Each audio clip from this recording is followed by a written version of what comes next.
કપરાડા માંડવા Nashik road પર divider પર truck ચડી જતા પલટી મારી.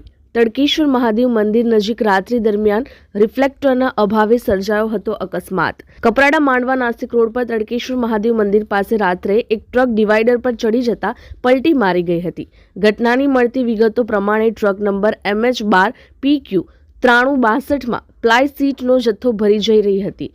તે વખતે કપરાડા માંડવા નાસિક હાઈવે પર તડકેશ્વર મહાદેવ મંદિર પાસે હાઈવેના વચ્ચે બનાવેલા ડિવાઈડર પર ટ્રક ચડી ગઈ અને પલટી મારી ગઈ હતી.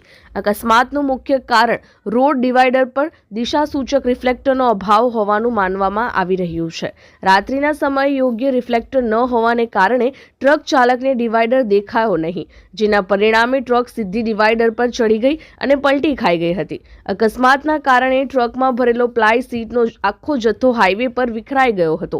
સદનસીબે આ અકસ્માતમાં કોઈ જાનહાનિ થઈ નથી, પરંતુ માલની નોંધપાત્ર નુકસાની થઈ છે. કપરાડા નાસિક રોડ પર ડિવાઈડર પર રિફ્લેક્ટરના અભાવને કારણે છેલ્લા કેટલાક સમયથી રાત્રિના અકસ્માતોમાં નોંધપાત્ર વધારો થયો છે. સ્થાનિક લોકોએ તાત્કાલિક ધોરણે સંબંધિત વિભાગને હાઈવે પર યોગ્ય રિફ્લેક્ટર અને સૂચક ચિહ્નો લગાવવા માટે પગલાં લેવા અપીલ કરી છે, જેથી ભવિષ્યમાં આવા અકસ્માતો ટાળી શકાય. અમારી લાઈવ ન્યૂઝ 24 ચેનલને સબસ્ક્રાઇબ કરો.